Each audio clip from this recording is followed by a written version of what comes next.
చేసిన ప్రసంగంలో మరి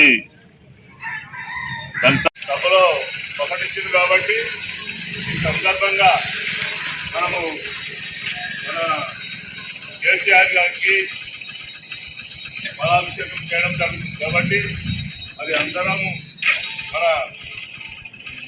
ఎంత ముందు వచ్చిన ఈరోజు గంగారంలో మన కేసీఆర్ గారికి పాలాభిషేకము చేయడం జరిగింది.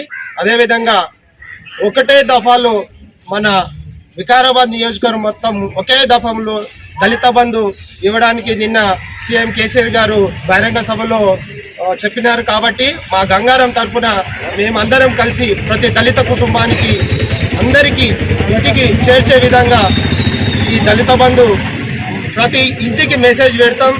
కంపల్సరీ మా గంగారం నుంచి కాదు వికారాబాద్ నియోజకవర్గంలో భారీ మెజారిటీతో ఎమ్మెల్యే ఆనంద్ సార్ గారు గెలవబోతున్నాడు.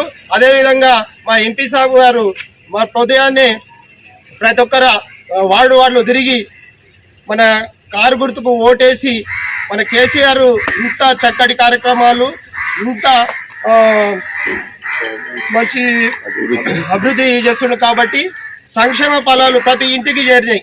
మా గంగారంకి వచ్చినట్టయితే ప్రతి ఇంటికి మన ఎస్సీ వార్డులో ప్రతి ఇంటికి ఏదో ఒక సంక్షేమ ఫలాలు మంచినీరు కాకుండా కళ్యాణి లక్ష్మి షాదీ ముబారక్ ప్రతి ఒక్క కార్యక్రమాలు కరెంటు ఉచిత కరెంటు అందరికీ చేకూర్చే విధంగా చేసినారు. కాబట్టి మా యొక్క గంగారం తరఫున మా ఎమ్మెల్యే సార్ గారికి ప్రత్యేకంగా ధన్యవాదాలు మరియు మా ఎంపీ సాబ్ గారికి ప్రత్యేకంగా ధన్యవాదాలు.